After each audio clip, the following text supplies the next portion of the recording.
ఇలా సన్న వంకాయలు పొడువుగా ఉన్నవైతే బాగుంటాయి.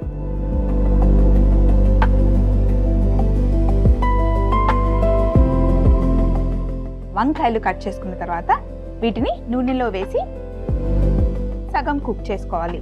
ఇప్పుడు స్టవ్ ఆఫ్ చేసి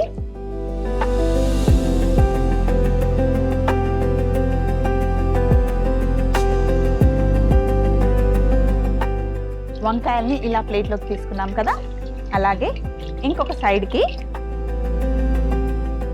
కారం,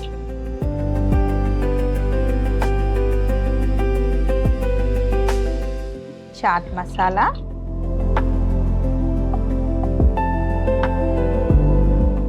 అలాగే ఆమ్చూర్ పొడి, ఈ 3 వేసి బాగా కలుపుకోవాలి.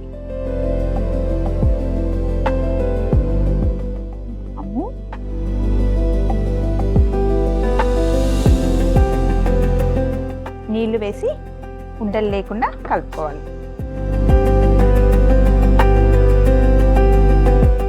వేడి నూనె మనం పిండిలో వేసుకుంటే చక్కగా బజ్జీలు క్రిస్పీగా వస్తాయన్నమాట. ముందుగా కట్ చేసి ఫ్రై చేసి పెట్టుకున్న వంకాయ మధ్యలో మసాలా పెట్టుకోవాలి. చాలా సాఫ్ట్గా ఉంటాయి, కొంచెం జాగ్రత్తగా. ఇప్పుడు వంకాయల్ని మెల్లగా బ్యాటర్లోకి ముంచుకొని వేసుకోవాలి. వంకాయ బజ్జీ కొంచెం వేగే లోపల ఇప్పుడు వీటిని మనం కట్ చేసుకుందాం.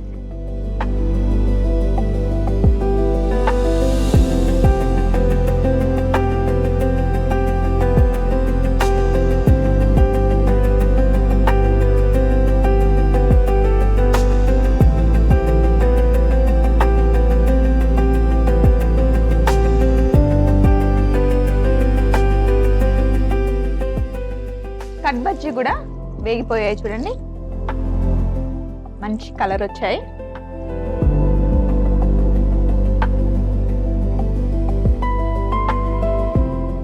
సన్నగా కట్ చేసుకున్న పచ్చిమిర్చిని ఉల్లిపాయల్లో వేసి, అలాగే సన్నగా తరుక్కున్న కొత్తిమీర, కొంచెం ఉప్పు, నిమ్మరసం ఉల్లిపాయ మిశ్రమంలో కలిపేసుకుందాం. మధ్యలోకి ఇలా కట్ చేస్తున్నాం.